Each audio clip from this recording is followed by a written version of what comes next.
परमाणु होता है वो गोल होता है और नाभिक में न्यूट्रॉन और प्रोटॉन पाए जाते हैं। अब इलेक्ट्रॉन बाहर होते हैं तो परमाणु में से सिर्फ इलेक्ट्रॉनों का लेन देन हो सकता है, प्रोटॉन का लेन देन नहीं होता है। इस बात को आपको बहुत अच्छी तरह से ध्यान में रखना है।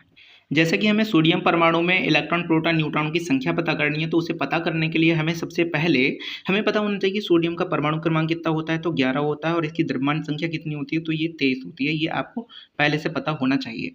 अब हम यहाँ पे क्या होता है, जो नीचे वाली संख्या होती है यही संख्या इलेक्ट्रॉनों की होती है, यही प्रोटॉनों की होती है, यानी कि इलेक्ट्रॉन हो जाएंगे हमारे 11 और प्रोटॉनों की संख्या भी हमारी हो जाएगी 11।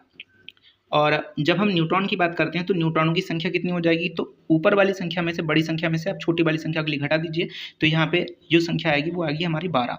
ठीक है, तो अब दूसरा एग्जाम्पल ले लेते हैं। दूसरा एग्जाम्पल जैसे कि हमने ले लिया है एल्यूमिनियम का एग्जाम्पल। ठीक है, तो एल्यूमिनियम, अब एल्यूमिनियम में हमें इलेक्ट्रॉन प्रोटॉन न्यूट्रॉन पता करने हैं, तो एल्यूमिनियम में हमें बताने की एल्यूमिनियम का परमाणु क्रमांक कितना होता है 13 और द्रव्यमान संख्या कितनी होती है, तो होती है 27।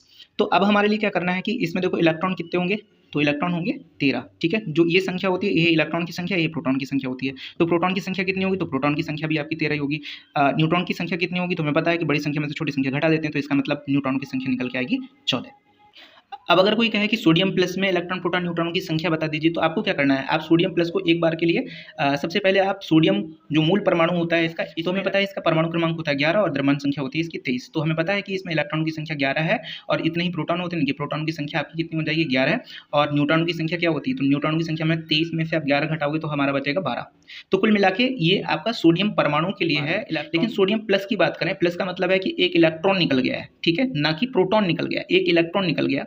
तो अगर मैं इसकी बात करूं तो इसमें कितने होंगे, तो देखिए इसमें इलेक्ट्रॉन और प्रोटॉन और न्यूट्रॉन इनकी संख्या देखो, इलेक्ट्रॉन की संख्या क्या हो जाएगी, इलेक्ट्रॉन की संख्या एक घट चुकी है। ठीक है, एक घट चुकी है, यानी कि एक निकल चुका है, प्लस का मतलब एक निकल चुका है। तो इलेक्ट्रॉन की संख्या कितनी हो जाएगी, तो इलेक्ट्रॉन की संख्या हमारी हो जाएगी 10। प्रोटॉनों की संख्या तो जिनको रहेगी क्योंकि ये निकलते ही नहीं है, और न्यूट्रॉन की संख्या कितनी है, 12। देखिए दूसरा एग्जांपल हम ले लेते हैं कि एल्यूमिनियम 3+ है हमारे पास। ठीक है, एल्यूमिनियम 3+ है, तो भी कोई दिक्कत नहीं है। सिर्फ एल्यूमिनियम के बारे में हमने पढ़ा है कि एल्यूमिनियम का परमाणु क्रमांक होता है 13, द्रव्यमान संख्या होती है 27। और अगर देखें तो इसमें इलेक्ट्रॉन कितने हैं, तो इलेक्ट्रॉन इसमें है कितने, 13। प्रोटॉन कितने हैं, तो प्रोटॉन कितने हैं, इतने होते हैं, इनकी 13।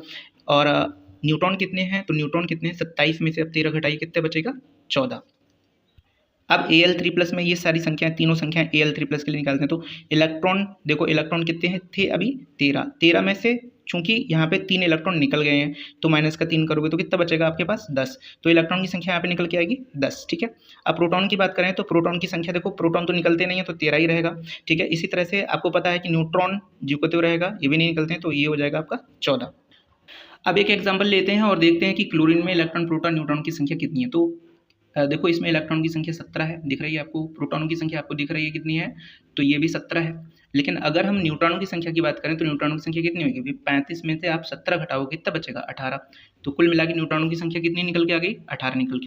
अब इसी तरह से कोई कह दे कि Cl निगेटिव में बताइए कि Cl निगेटिव में कितने इलेक्ट्रॉन प्रोटॉन न्यूट्रॉन है। तो इलेक्ट्रॉनों की संख्या निकाल लेनी है इसमें, प्रोटॉनों की संख्या निकाल लेनी है इसमें, और न्यूट्रॉनों की संख्या निकाल लेनी है इसमें।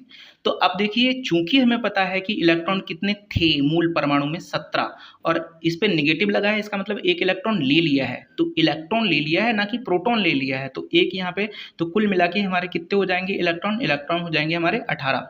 प्रोटॉन तो ज्यों को त्यों थे, इनमें कोई छेड़छाड़ नहीं हुई, यानी कि प्रोटॉन पहले 17 थे, अब भी 17 ही रहेंगे। और न्यूट्रॉन पहले कितने थे, 18, और अब भी न्यूट्रॉन 18 ही रहेंगे।